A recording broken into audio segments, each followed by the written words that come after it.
Assalamualaikum, salam sejahtera. Apa khabar anda yang sedang menonton? Diharapkan semuanya sentiasa berada dalam keadaan yang sihat, baik-baik sahaja dan sentiasa positif.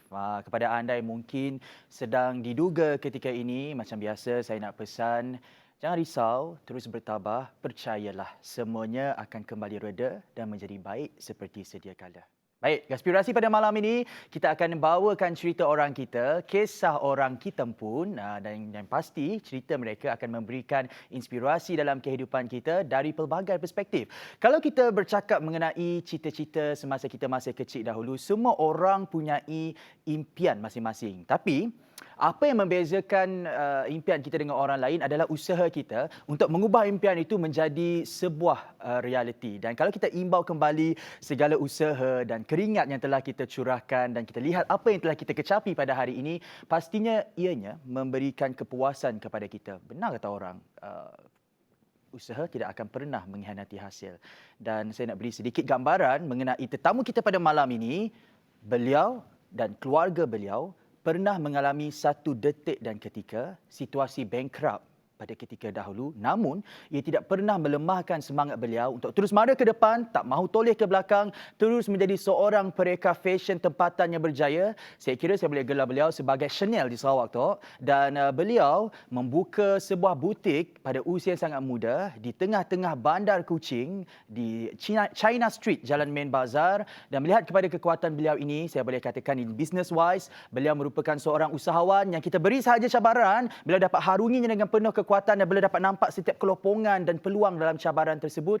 Itulah Wan Bainun, pereka fashion tempatan kita, orang kita pun. Jadi, sebelum ini kita bercerita mengenai pelbagai kisah artis, kisah MV Pulau Kijang dan sebagainya. Malam ini, usahawan muda, pereka fashion muda. Sebelum kita bersama dengan beliau, saksikan VT ini.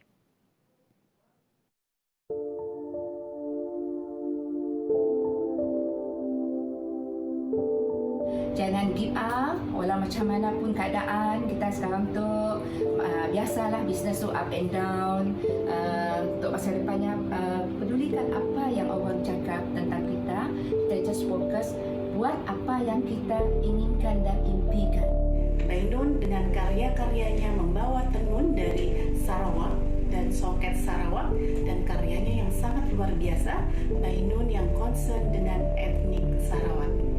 Baju dia memang best sekali, memang sangat unik sebab dia pakai unsur budaya Sarawak dalam rekaan dia, dalam desain dia, and it's just so beautiful. Dan juga she's such an awesome businesswoman. So she's a big inspiration for a lot of young women in Sarawak. Macam suara Alina Murang. Itulah tadi Wan Bainun, pereka fashion tempatan muda kita, orang kita pun yang berjaya membuka butik beliau sendiri di tengah-tengah bandar Kuching di China Street, Jalan Main Bazar. Sekali lagi kita bersama di Gaspirasi pada malam ini, Wan Bainun. Assalamualaikum, apa khabar? Waalaikumsalam. Thank you guys for inviting me into this show. Welcome. Thank you juga sudi datang. Cantik Ira-ira macam Datuk Seri Siti Nurhaliza sedikit. Setuju? Setuju? Okey. Wan Bainun. Wan Bainun merupakan seorang pereka fashion muda yang bukan sahaja melakar nama di peringkat tempatan, juga pernah menyertai pertunjukan fashion di International Digital Fashion Week, Serbia Fashion Week, Aspara Fashion Week dan Granada Fashion Week. Dari mana datangnya inspirasi untuk mencuburi bidang fashion ni? Sebab dengar cerita, umur 6 tahun, ibu sudah daftar pergi pentunjukan fashion. Dari mana datangnya inspirasi itu? Okey, inspirasi itu datang, saya boleh katakan yang ianya bermula daripada minat saya sejak kecil. Seperti yang Gas maklumkan tadi, saya sudah minat ni sejak saya berumur 6 tahun. Okay. Waktu tu ibu saya mendaftar saya untuk join competition yang dianjurkan oleh UiTM. Waktu tu UiTM campus di Semeriang. Dan ibu saya daftar saya untuk join competition memperagakan fashion. Okay. Jadi bila saya memenangi tempat pertama, itu menyebabkan saya rasa sangat happy, excited dan itulah titik permulaan saya jatuh cinta dengan dunia fashion. Dan ibu saya pula, dia waktu muda dulu dia seorang yang suka berfashion. Dia suka berfashion. Jadi saya sebagai anak kelima daripada 7 beradik dan saya anak bongsu perempuan. Jadi saya ni relationship saya dengan ibu saya ni we are Very very close. close. Jadi ke mana saja ibu saya pergi, dia akan bawa saya bersama dengan dia. So dia selalu bawa saya pergi ke kedai kain. Jadi bila dia nak pergi function, dia selalu bawa saya pergi beli kain, handbag lah kata orang tu. pergi beli kain and then pergi jumpa seamstress untuk dia reka pakaian dia, dan dari situ saya jatuh cinta tengok semua ni. And then dia juga banyak membeli fashion magazine. Wow. Waktu tu kan bukan zaman digital, jadi Majalah mangga dia beli tak masa tu? banyak majalah fashion. Fashion. Jadi Majalah mangga tak ada. jadi secara tak langsung benda tu semua jadi bahan bacaan buat saya. Jadi saya sentiasa baca, tengok magazine. Jadi itulah yang menyebabkan saya semakin minat tu semakin mendalam dan menyebabkan saya bila habis saja SPM, saya terus membuat keputusan untuk menyambung pelajaran di dalam bidang fashion. Sebab itu dah jadi saya punya ambition. Maksudnya cita-cita ini memang sudah dari kecil dahulu. Kata orang gila lah si menang lah. Muka ras Datuk Seri Siti Nurhaliza tu. Mun saya tu memang wajar lah si menang.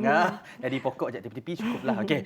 Diploma graphic design. Betul. Degree fashion design. Tapi yalah kata orang usaha demi usaha, walaupun mula-mula diploma mau fashion design, tapi rezeki kata orang.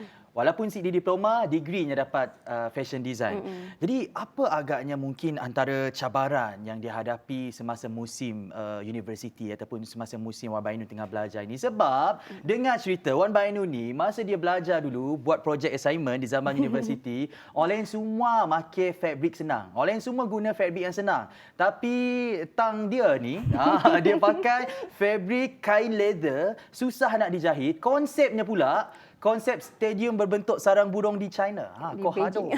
Bayangkan. Orang kata, tapi itulah passion. Susah mana pun kita dapat buat. Jadi Wan Bainun, agak-agaknya apa cabarannya dihadapi pada ketika itu dan pada masa zaman belajar dahulu? Okey, cabaran saya boleh katakan waktu saya lepas SPM ni, saya kan ambition memang nak jadi fashion designer. Jadi bila saya apply ke universiti, saya apply for fashion design. Tapi dapat pula graphic design. Saya memang frustrated lah sebab saya memang nak into fashion, tapi saya punya pensyarah and my mum advise continue saja dengan diploma graphic design, nanti waktu degree baru tukar bidang. Okey, jadi saya pun okeylah, saya ikut apa yang mereka advise saya, dan bila degree tukar fashion ni, okey, sebelum berada dalam dunia fashion, kita ingat fashion ni macam very easy. Tapi sebenarnya daripada graphic design, bila saya tukar ke jurusan fashion, dengan saya tak ada background dalam, tak ada asas jahitan. Tak ada asas menjahitan waktu tu. Jadi sangat struggle kerana saya kena compete dengan student-student yang lain yang memang ada background yang memang daripada diploma fashion. Jadi memang sangat stressful, dan seperti yang Gas dah ceritakan tadi, saya salah pilih fabric dalam saya punya assignment project saya. Jadi saya memang give up. Sebab waktu tu saya inspiration saya tadi Stadium Beijing dengan baju yang beratus panel yang kena dicantum kain leather yang you pula tak expert menjahit waktu tu. Jadi saya hampir give up. I call my mom and saya cakap dengan dia, saya tak bolehlah continue fashion design, it's very hard macam tu.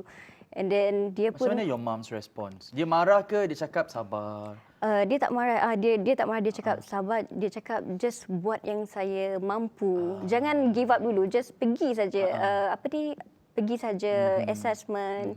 Dan saya pun ikutlah apa yang dia punya nasihat tu. Saya just face lah saja. Dan akhirnya berjaya menghabiskan pengajian di UiTM Shah Alam pada betul. ketika itu.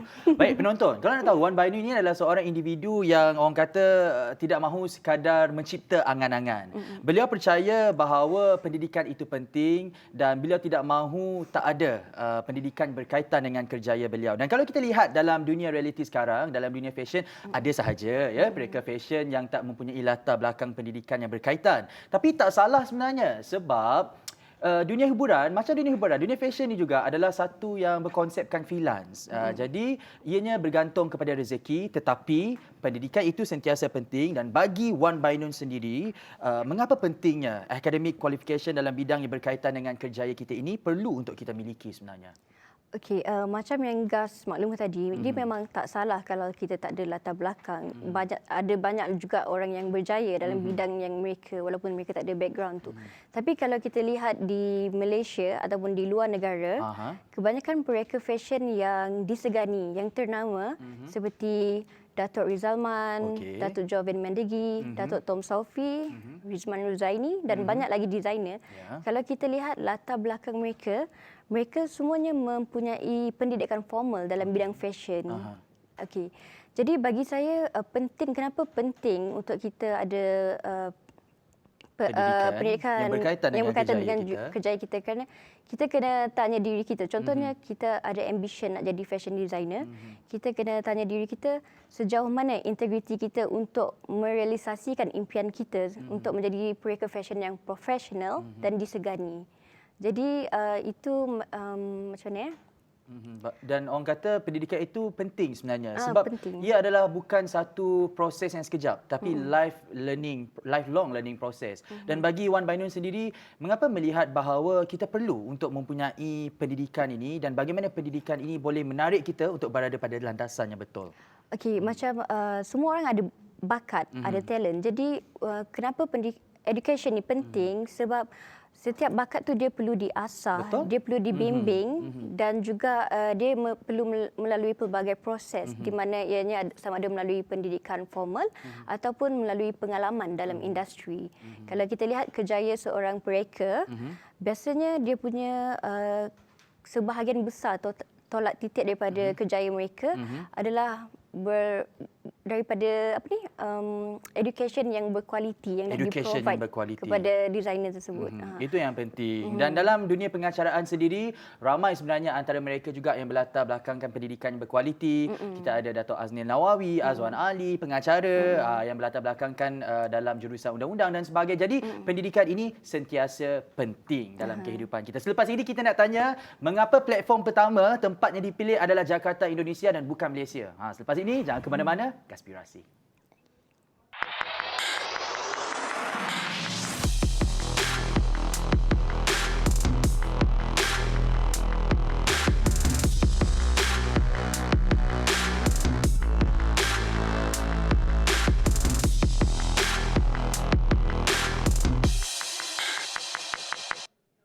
Penonton di rumah, pendidikan bukanlah semata-mata persiapan untuk hidup, tetapi pendidikan adalah hidup itu sendiri.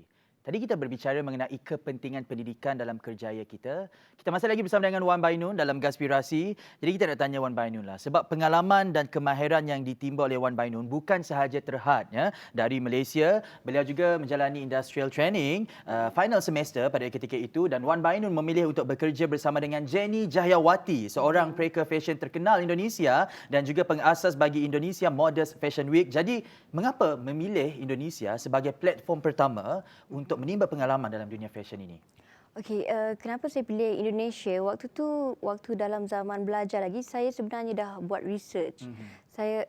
Jika saya habis belajar nanti, saya nak ke arah yang mana? Sebab dunia fashion ni dia luas, dia boleh jadi fashion designer atau fashion costume, fashion stylist. Jadi saya dah fikir, kalau saya selepas tamat pengajian nanti, saya nak mengeluarkan koleksi yang macam mana? Saya nak ke arah yang mana? Jadi saya berminat dengan koleksi-koleksi yang sopan. Jadi bila saya dah research, saya tengok Indonesia ni dia adalah salah sebuah negara yang mempunyai fashion hub terbesar di dunia untuk fashion muslimah. Jadi maksudnya semua negara akan melihat kepada mereka punya fashion. Jadi dari situ saya pun mengambil peluang untuk apply bekerja dengan Jenny Jahyawati dan buat internship dengan dia. Dan mengapa saya pilih ni, kerana saya nak belajar dengan mereka, cara mereka berkarya. Sebab kalau saya sangat tertarik dengan mereka punya karya-karya yang mereka ni. Kita boleh lihat di dalam setiap karya mereka ni, mereka punya identiti tu very strong. Very strong, betul. Bukan saja di negara mereka, tapi sehingga ke seluruh dunia. Jadi itu yang saya nak belajar dengan mereka, macam mana dia punya proses semua tu. Bila bercakap mengenai cara berkarya, kalau Wan Bainun sudah pun berkecimpung dalam dunia fashion ini berapa tahun? 7 years. 7 years, 7 tahun dalam dunia fashion ini. Cara berkarya orang kita, orang Malaysia, jika dibandingkan dengan orang Indonesia, apa agak-agaknya perbezaannya? Dia taklah banyak perbezaan, tapi mereka ni lebih macam mana mereka banyak berkolaborasi dengan komuniti mereka, penenun mereka, dan hasil kerja mereka sangat very teliti. Mereka sangat bangga mereka, dengan elemen tradisional elemen mereka. mereka memang sangat kuat, memang very strong, like itulah dia terkenal di seluruh dunia. Betul. Jenny Jahyawati, seorang pereka fashion yang bukan sahaja mengangkat, mengedengarkan elemen tradisional Indonesia dalam busananya, juga pernah mempamerkan busananya di pertunjukan fashion Miami Models Fashion Week MMFW. Jadi melihat kepada status quo sekarang ini, konteks semasa dunia fashion di Sarawak, bagaimana Wan Bainun dapat mencontohi karya yang dihasilkan oleh Jenny Jahyawati ini dan diaplikasikan di negeri kita, Sarawak Bumi Kenyalang? Okey, saya sangat bersyukur kerana saya berpeluang untuk bekerja bersama dengan dia. Dia bukan saja macam majikan saya waktu ketika itu, tetapi dia juga merupakan mentor saya. Dia banyak memberi saya, dia guide saya tentang fashion muslimah dan juga apa yang saya boleh contohi. Kalau kita lihat dia punya rekaan, Jenny Jahyawati, moden macam mana pun cutting dia, mereka takkan pernah elemen tradisional mereka tu mereka sentiasa terapkan ke dalam rekaan mereka dan mereka bawa ke luar negara, bukan saja di Miami Models Fashion Week, tapi dia dah pergi ke Paris Fashion Week, New York Fashion Week. Jadi ianya satu yang membanggakan. Jadi saya sangat mencontohi dia dan apabila saya di Sarawak, saya apply benda yang sama ke dalam saya punya koleksi dan saya menggunakan etnik-etnik Sarawak. Kerana kita Sarawak dan Indonesia kita ni sama macam kita punya budaya, serumpun. very rich in culture. Jadi dari situlah saya sebagai pereka, saya menggunakan apa kekayaan budaya negeri kita dan translate ke dalam saya punya rekaan. Diaplikasikan di Sarawak kita ni. Kita ada lebih daripada 27 etnik. Jadi rugi kalau kita tak guna pakai elemen tradisional kita sendiri. Baik, untuk pengetahuan penonton, Wan Bainun membuka butik sendiri, Wan Bainun Butik, di tengah-tengah Bandar Kuching pada umur 26 tahun ketika itu. Sekarang berapa tahun?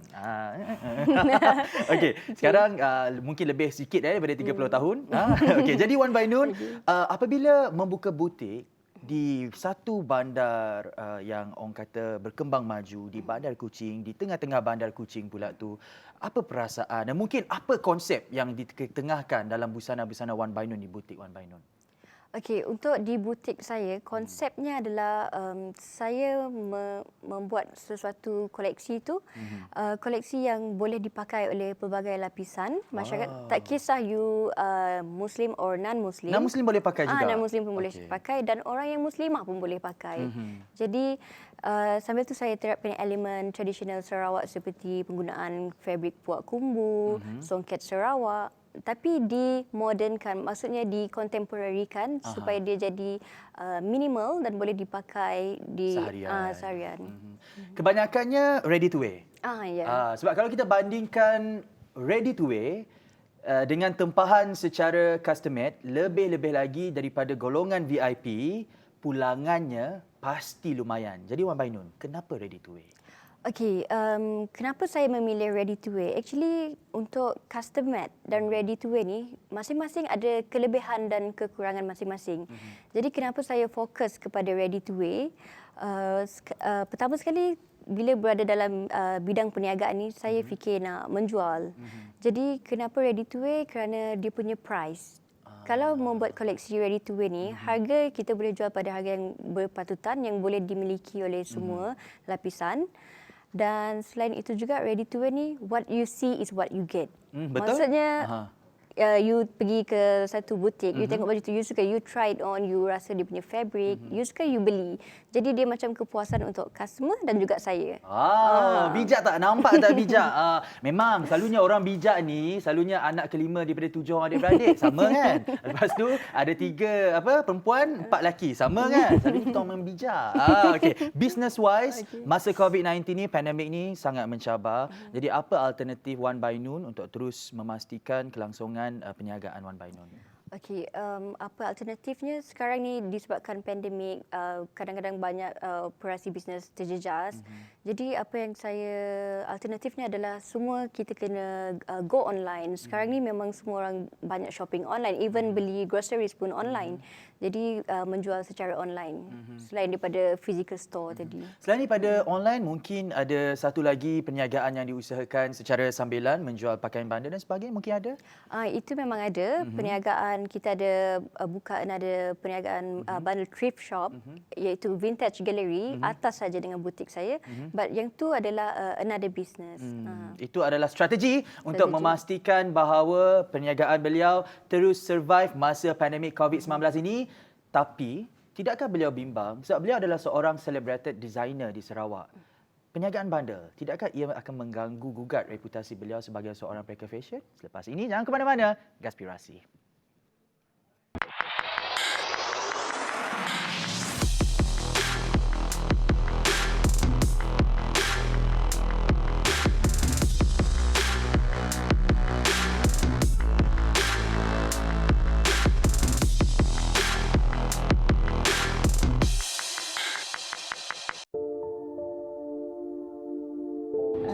Pesanan untuk Wan Bainun agarnya tetap berusaha, jangan give up walau macam mana pun keadaan. Kita sekarang tu biasalah bisnes tu up and down. Untuk masa depannya pedulikan apa yang orang cakap tentang kita. Kita just fokus buat apa yang kita inginkan dan impikan. Semoga Wan Bainun terus berjaya hingga bila-bila.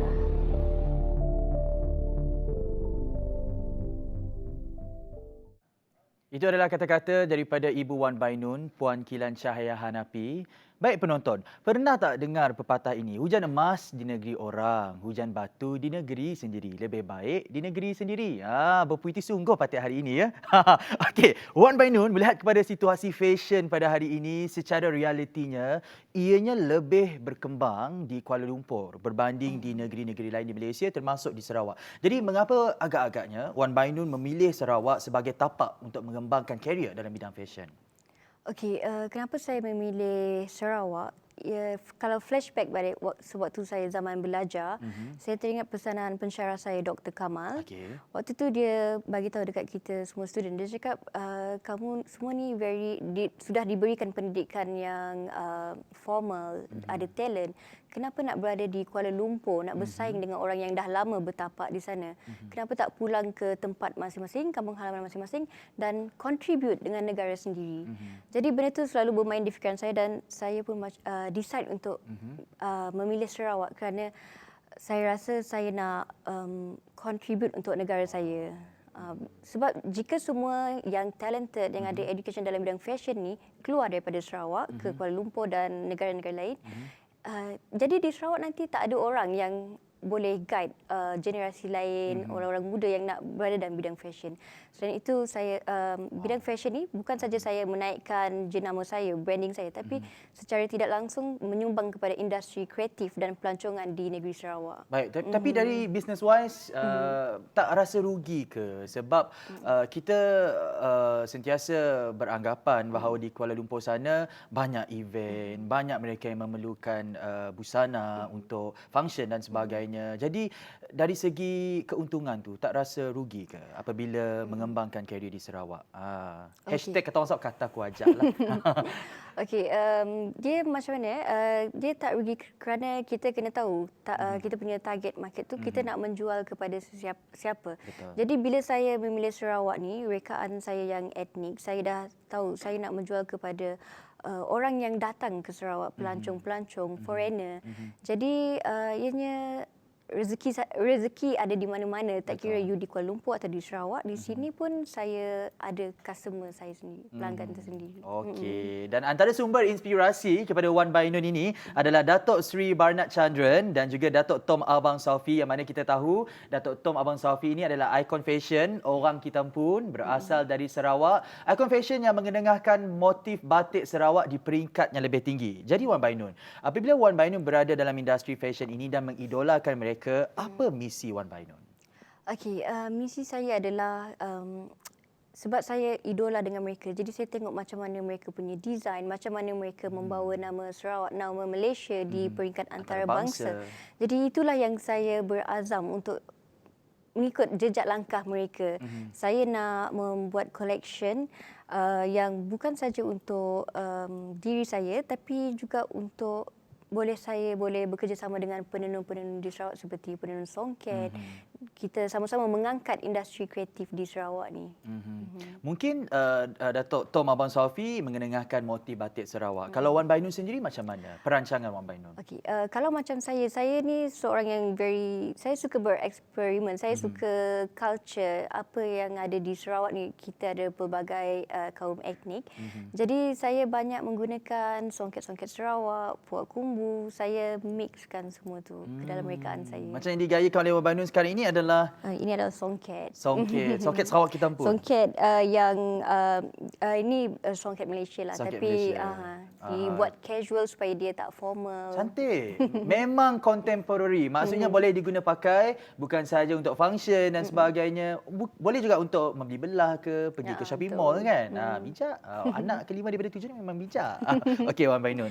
Dari sisi kehidupan lain pula, dari sisi keluarga Wan Bainun sendiri, Wan Bainun pernah bercerita kepada kita sebelum ini yang mana Wan Bainun dan keluarga pernah diduga dengan situasi berhadapan dengan detik ataupun situasi bankrupt pada ketika itu. Jadi maksudnya Wan Bainun juga pernah melalui fasa tersebut yang mana tak semua orang berpengalaman untuk menjalani fasa pahit ini yang mengajar erti kehidupan. Jadi di sebalik cabaran dan liku-liku yang dihadapi oleh Wan Bainun dan sekeluarga ini, siapakah yang menjadi sumber kepada kekuatan Wan Bainun dalam kehidupan seharian Wan Bainun?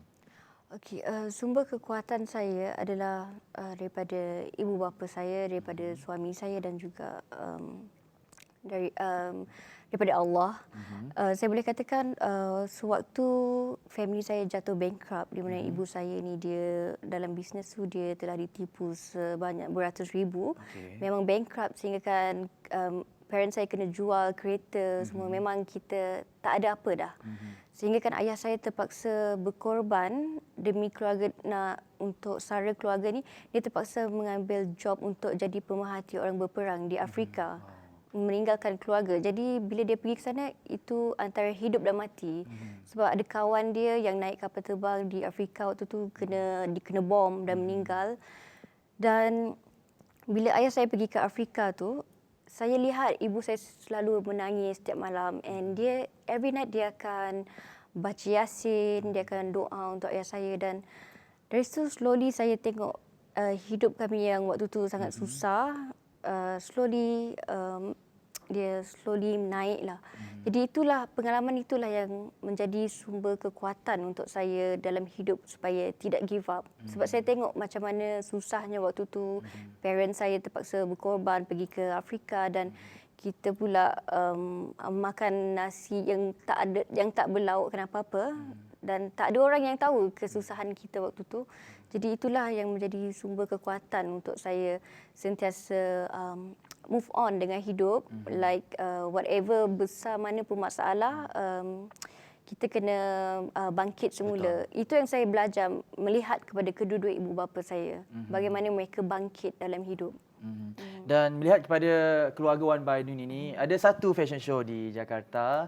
Mereka ini sangat family oriented orangnya. Semua seisi keluarga turun padang menyertai dan menyaksikan usaha dan pertunjukan fashion Wan Bainun di Indonesia. Jadi Wan Bainun, saya pasti ibu dan bapa Wan Bainun sekarang ini iaitu Puan Kilan Cahaya Hanapi dan Encik Wan Zaizuddin sedang menyaksikan kita di Gaspirasi. Setelah pengalaman pahit, pengorbanan, liku-liku yang diharungi oleh mereka, terutamanya ibu dan bapa Wan Bainun berkorban untuk Wan Bainun dan adik-beradik, apa agak-agaknya pesanan Wan Bainun kepada mereka? Okey, pesanan saya kepada mak ayah saya dan adik-beradik saya, thank you so much Mama and Abah for always supporting me in whatever I do. Mereka dan adik-beradik saya, kakak saya, abang saya, mereka sentiasa memberi sokongan dan mereka sentiasa support saya. Jadi thank you so much.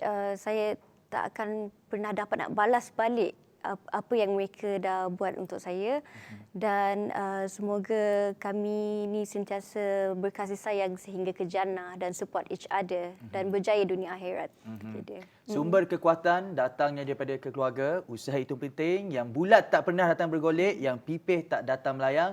Teruskan usaha mengejar impian kita walaupun sesusah mana pun situasi yang kita hadapi. Selepas ini, kita masih lagi dalam Gaspirasi bersama dengan Wan Bainun. Jadi, jangan ke mana-mana.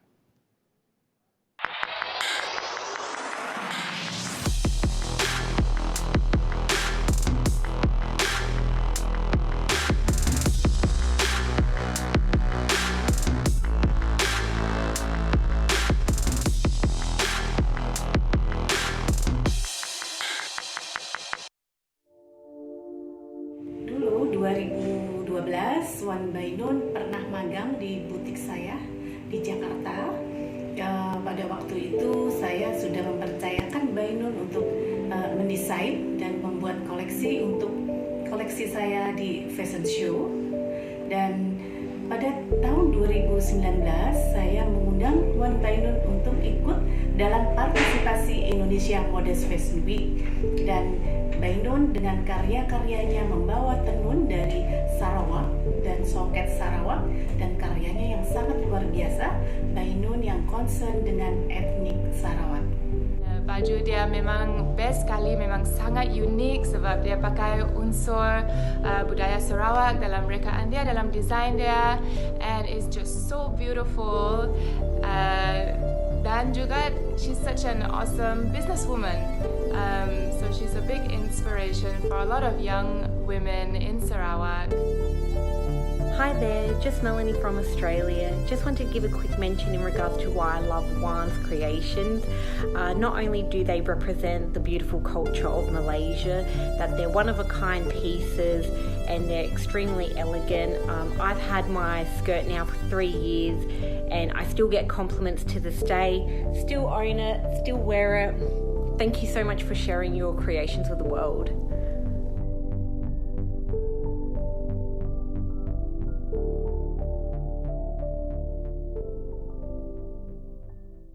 Dunia dalam fashion design. Orang ingat glamour, tapi pasti ada strugglesnya. Struggles nak kerah idea lagi dari segi kreativiti dan pengurusan bisnes itu sendiri. So what are the struggles yang Wan Bainun tempuhi and how do you overcome them? Okay, untuk struggle ni, saya rasa struggle yang saya pernah hadapi bukan saja saya, tapi saya rasa seluruh dunia, semua usahawan ada mengalami struggle ketika bermulanya pandemik. Betul. Di mana waktu itu semua orang kena stay at home, bisnes tak boleh beroperasi. Jadi waktu itulah kita sebagai usahawan ni kita sangat stress macam tu. Macam mana kita nak maintain kita punya bisnes dengan tak ada orang pergi shopping, membeli baju semua tu. Jadi I can say that itulah struggle yang pertama sekali lah dalam hidup yang yang mengambil masa untuk kita recover balik sehingga sekarang. So how do you overcome all the struggles? Apa mindset yang you letak so that you just a positive and these struggles makes you stronger? Okay, kita sebagai usahawan ni kita kena sentiasa kuat semangat because dunia bisnes ni dia bukan seperti yang orang tengok yang indah-indah semua. Bisnes ni dia di sebalik tu dia macam roller coaster. Jadi sebagai seorang usahawan kita kena sentiasa kuat semangat. Kita kena tahu macam mana nak motivate diri kita sendiri. It's okay kalau kita nak frust, nak down, tapi make sure kita tahu untuk bangkit semula. So that is what I'm doing, apa yang saya apply dalam saya punya career lah. Kena tahu bila nak bangkit semula, dan bila kita bangkit itu, gunakan peluang itu untuk terus mara ke depan dan jangan menoleh ke belakang. Versace, kita tahu itu adalah jenama yang sangat terkenal dalam dunia fashion, dan Gianni Versace memulakan karirnya pada usia yang sangat muda juga, iaitu pada umur 26 tahun. Hampir nak terlibat dalam bidang architecture sebelum memulakan karier beliau dalam bidang fashion selepas berpindah ke Milan. Macam juga Wan Bainun, sebelum nak masuk ke fashion design, melanjutkan pengajian dalam graphic design. Jadi Wan Bainun, melihat kepada mereka yang sudah menempa nama dalam industri fashion ini, where do you see yourself in 10 to 20 years time? Okay, saya suka soalan ni. Okay, in 10 to 20 years time, saya lihat diri saya sebagai seorang yang lebih berjaya daripada saya sekarang. Bukan saja berjaya untuk diri saya dan branding saya sendiri, tapi juga orang di sekeliling saya dan juga komuniti-komuniti di Sarawak ni turut sama berjaya. Itu yang apa yang saya lihat diri saya dan mampu mengangkat nama Sarawak lebih lagi, especially industri fashion di Sarawak ni. Betul. Untuk meletakkan dia di dalam fashion map di seluruh dunia. Puak kumbu, mana tahu sampai ke Afrika, sampai ke Amerika Syarikat, dan ini adalah orang kuat di sebalik kejayaan itu. Wan Bainun, 4 tahun akan datang, 5 tahun akan datang. Pada masa itu kita nak tangkap imajinasi penonton dan Wan Bainun sendiri. Wan Bainun berada di puncak karier Wan Bainun. Sangat sibuk dengan pertunjukan fashion, tempahan dan sebagainya. Dan anak Wan Bainun, Baby Rakib, umur 1 tahun sekarang. Betul. Saya kira ketika itu nanti dia akan berumur 5 ataupun 6 tahun. Juga sangat aktif dengan aktiviti di sekolah dan sebagainya. Jadi sebagai seorang wanita yang berjaya dan berkerjaya, apa tips yang boleh Wan Bainun kongsikan, that how you going to proceed that without sacrificing your time with your children? Boleh kongsikan. Okey, nak kata tips tu macam mana, sebagai seorang ibu, dia naturally, and bagi saya, sebelum saya memulakan apa-apa kerja tu, saya akan make sure saya spend time dengan dia dulu. And then, sibuk macam mana pun kita, contohnya ada event ke, make sure bila kita balik saja daripada kerja kita tu, kita terus fokus dengan mereka. Jangan, kita mesti kena tahu bila nak take a break untuk bersama dengan anak dan keluarga, suami semua. Supaya kita tidak Kita tidak mengabaikan mereka. mengabaikan mengabaikan perhatian terhadap mereka.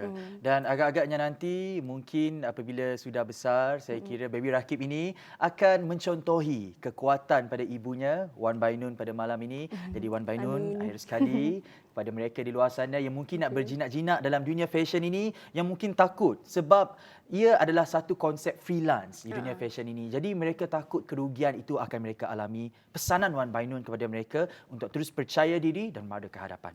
Okey, pesanan saya adalah jika sesiapa nak menceburi dalam bidang industri fashion, kena kena prepare diri sendiri. Kalau nak jadi fashion designer ni, kita kena tahu, kita kena mula ambil courses tentang fashion untuk prepare diri kita, dan juga kena jadi berani untuk mengambil peluang, berani untuk membuat langkah untuk menceburi bidang ini. Kita tak boleh takut. Kita kena berani mencuba. Tak boleh takut, kena berani mencuba. Terima kasih Wan Bainun sudi bersama kami dalam Gaspirasi pada malam ini. Alahai, macam muka Datuk Seri Siti Nurhaliza sebelah ni, orangnya cantik sangat. Baik penonton, apa yang boleh kita dapat daripada cerita inspirasi Wan Bainun pada malam ini? Jangan pernah takut untuk mencuba. Sentiasa nampak kelopongan dan peluang dalam setiap cabaran yang ada. Dan ingat, pendidikan bukanlah semata-mata persiapan untuk hidup, tapi pendidikan adalah hidup itu sendiri. We have to know what we are doing. Pasti kejayaan akan milik kita. Ingat, usaha tidak akan pernah mengkhianati hasil. Saya Ghazali Zawawi, sampai kita jumpa lagi di hari dan waktu yang sama pada masa akan datang. Terima kasih sekali lagi Wan Bainun. Pastinya dengan tetamu yang lebih memberikan inspirasi kepada kita pada setiap malam Rabu. Sekali lagi kami Ghazali Zawawi. Assalamualaikum, selamat malam, jaga diri.